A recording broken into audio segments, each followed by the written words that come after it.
It all starts the day I opened my eyes in a hospital. I couldn't remember how I got there and I was alone. Was it even real? I tried to explain my loneliness to myself, but it didn't work. My reality didn't allow me to understand why I was alone in a hospital if I had family.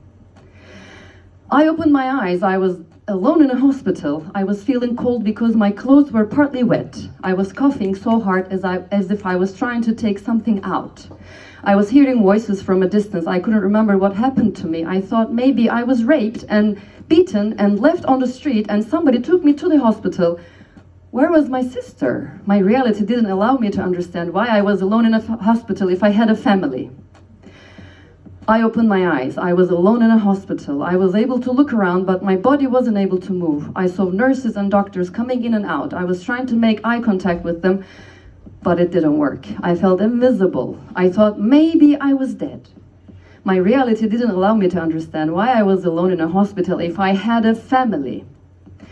I opened my eyes. I was alone in a hospital. I tried to open my mouth and talk to the doctor who was checking my eyes. I asked, what happened to me? She said that I had a panic attack and they were sedating me. I asked her if I was dying. She confirmed that I was not dying. Right when I looked in her eyes to see some proof of reality, a thin stream of blood started to flow down from her eye. She was not real. I was being lied to. I saw my hands shimmering with colors and the shape of my hand was not different than what I know. It was a dragon claw. My bones were thin, my joints were big, and my nails were long. I lost reality. I thought maybe I was a delusional junkie who was being taken to the hospital regularly, and this moment was just one of them. My reality didn't allow me to understand why I was alone in a hospital if I had a family. I opened my eyes. I was alone in a hospital. I was trying to tell the nurse that I wanted to see my sister or my partner. I saw a glimpse of sadness in her eyes while she was ignoring the things I said. I couldn't remember what happened to me. Maybe me and my partner had an accident and he was dead. They were keeping that information from me because I was injured and they were sedating me so that I wouldn't get crazy. My reality didn't allow me to understand why I was alone in a hospital if I had a family.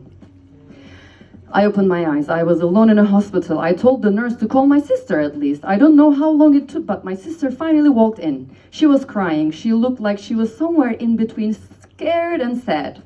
I tried to understand if she really existed or my brain was creating a sister in my head to feel safe. I told her to hug me as a proof. She hugged me. I cried.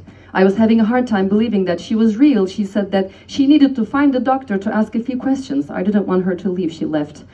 I got confused. My reality didn't allow me to understand why I was alone in a hospital if I had a family. I opened my eyes. I was alone in a hospital. I didn't understand why. There were some noises coming from far away. I wasn't able to name the colors and the images passing, but they were twisting my reality. I was constantly checking my body and trying to find evidence of reality or familiarity.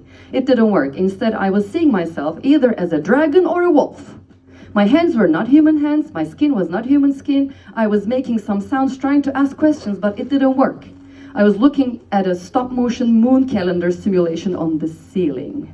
I was checking my animalistic hands and hearing the weird sounds that I was making. I was trying to make sense of my new reality and thinking, I know that I have a daughter.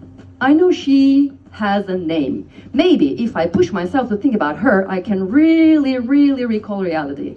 I didn't care if she was also a dragon or a wolf. I just wanted to remember that I was connected. I believed that it might bring me some sense of reality. I was helpless.